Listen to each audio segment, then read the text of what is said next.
name a business that has been ruined because it was over downsized. I cannot think of a single one, but if you ask me to name businesses that were half ruined or ruined by bloat, I mean, I could just rattle off name after name after name. It's gotten fashionable to assume that downsizing is wrong. Well, it may have been wrong to let the business get so fat that it eventually had to downsize. But if you've got way more people than are needed in the business, I see no social benefit in having people sit around half employed or unemployed. And you're very likely to compete against some guy at some point who doesn't have more people around than needed in the business too. But it doesn't change for the people involved. They've got real problems. And Warren, can you name one that has been ruined by over downsizing? There must be one, but well, it's like Eisenhower said about Nixon. Give me a week and I'll come up with something.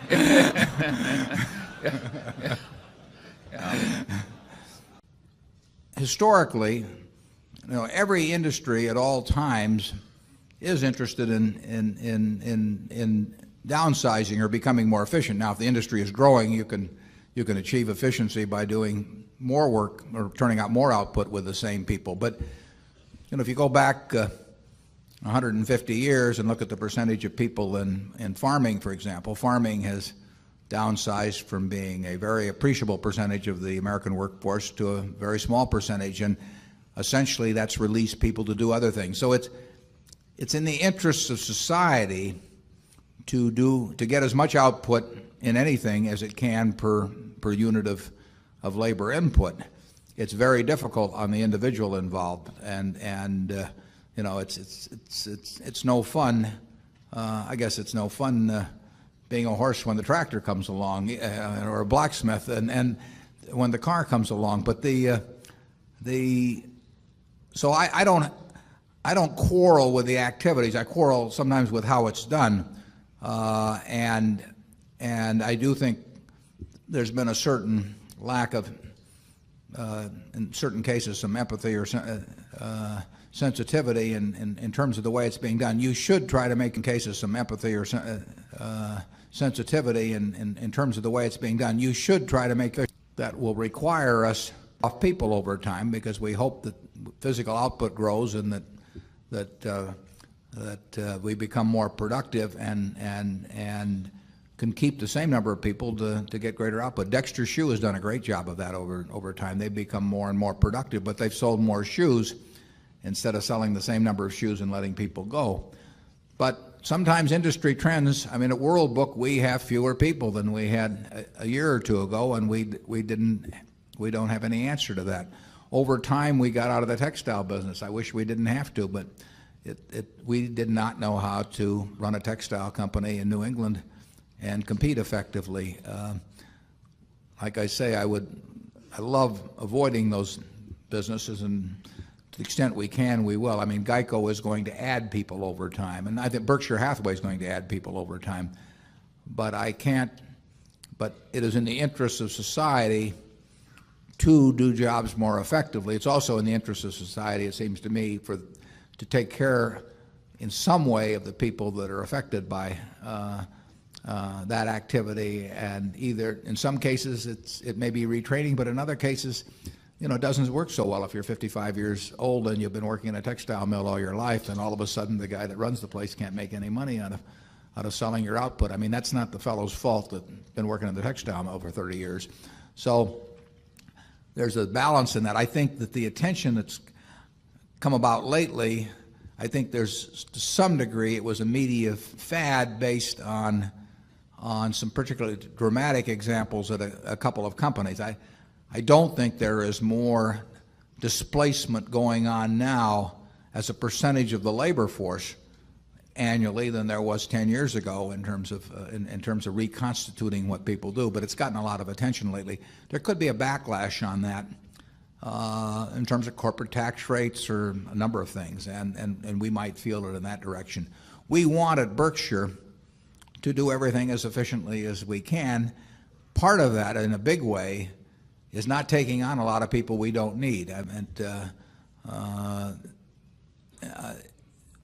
lot of the mistakes that are being corrected now are because people got very fat and their businesses got very fat in the past and took on all kinds of people they don't need. We see that in a lot of businesses that we're exposed to, and as long as they're very prosperous, really no one does very much about it. And then when time comes, they all of a sudden find out they can get way more output. The oil companies are a classic example. You know, the people probably actually needed to produce, refine, and market oil probably hasn't changed that much. But if you look at the employment relative to the barrels produced, refined, and marketed, it's gone down dramatically over 20 years ago. To me, it just means that they weren't being run that well 20 years ago, and it never should have occurred in the first place. We don't want to take on more people than never should have occurred in the first place. We don't want to take on more people than businesses because we don't want to lay people off either. You have said that you like franchise companies, companies that have that are castles surrounded by moats, companies that are possible to, you can have some prediction 5, 10 years down the road. But aren't businesses like See's Candy, the furniture business, the jewelry business, the shoe business that are hard to predict the future 5, 10 years down the road? What was that on the last part of it? Aren't these businesses hard to predict 5 or 10 years down the I road? think Things like shoe business. Yeah, I think they're far easier to predict than most businesses. I think I can come closer to telling you the future of virtually all of the businesses we have, and not just because we have them. I mean, if they belong to somebody else, then if I took the Dow 30, excluding the ones we own, or you know, the first 100 companies alphabetically on the New York Stock Exchange, I think ours are way easier to predict. They're fair. They tend to be fundamental things, fairly simple. Rate of change is not fast. So I feel pretty comfortable. I think when you look at Berkshire 5 years from now, the businesses we have now will be performing pretty much as we've anticipated at this time.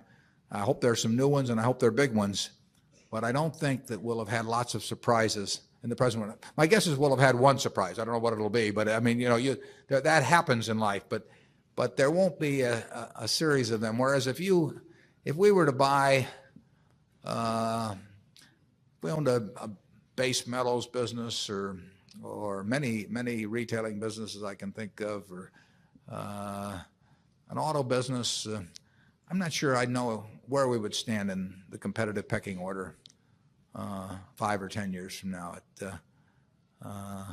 I would not want to try and come in and displace See's Candies, for example, in the business it does, or the Furniture Mart. It's not an easy job. So I don't think you'll get lots of surprises with the present businesses of Berkshire, but the key is developing more of them.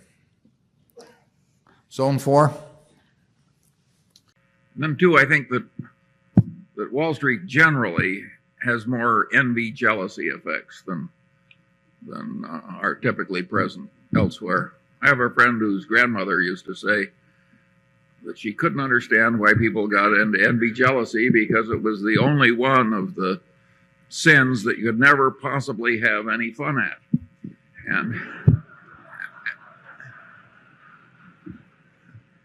But generally speaking, on Wall Street, I think a lot of people have had the wrong kind of grandmothers.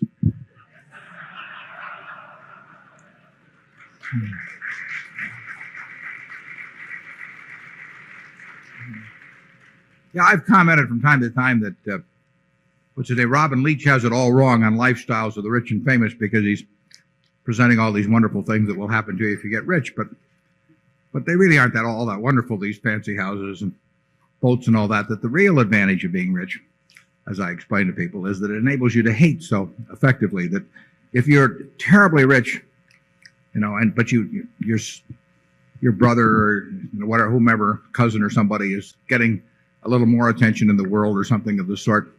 You can hate in a very major way. You can hire accountants and lawyers to cause them all kinds of trouble. If you're poor, you just snub them at Thanksgiving and don't show up or something of the sort. But I've noticed that these rich people, particularly when they inherit great amounts of money, sooner or later they start. Frequently, they get very antagonistic toward siblings or cousins or whatever it may be, and they really can hate in a way that or get envious in a way that the rest of us really can't really aspire to. So that's a benefit that hasn't appeared on Robin Leach lately. But you see a little of that in the athletic field and the entertainment field, and perhaps even in Wall Street. That making $1 million a year looks great until this guy that sits next to you that can't possibly be as smart as you is making $1 million too, and then the whole world it turns into a very unfair place. Zone 4. So-called independent directors on such a board are probably receiving maybe $200,000 a year, maybe $300,000 a year. Believe me, they are not independent. They're independent as measured by some standards, perhaps, of the SEC.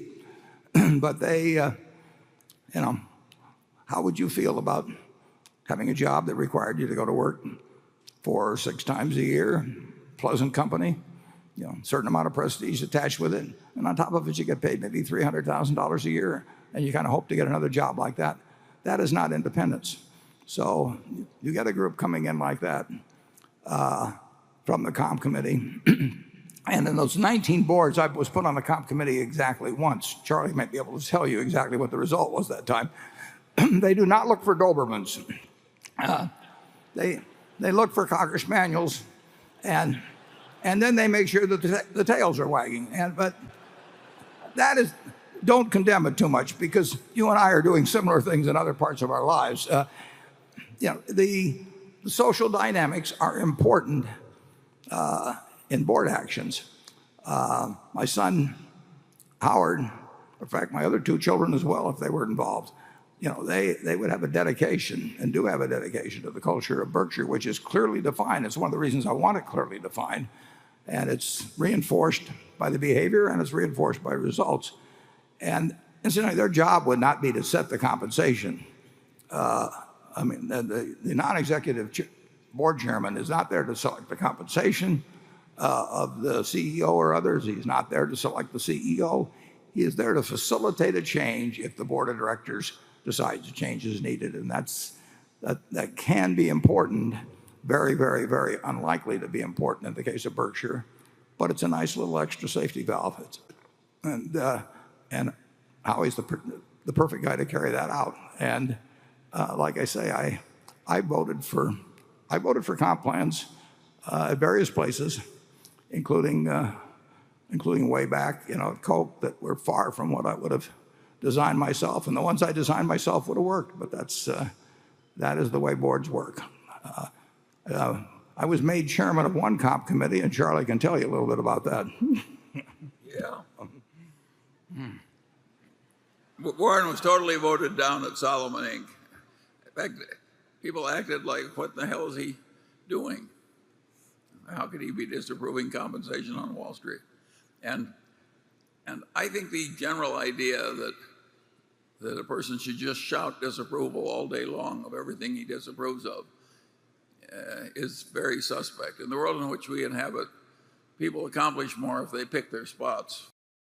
In this insightful discussion, Warren Buffett emphasizes the importance of efficiency and the challenges associated with downsizing in businesses. While he acknowledges the necessity of reducing excess staff for competitiveness, he stresses the need for empathy and support for affected workers. Buffett's perspective highlights the balance between operational efficiency and social responsibility, advocating for thoughtful implementation of workforce reductions to mitigate negative impacts on individuals and communities.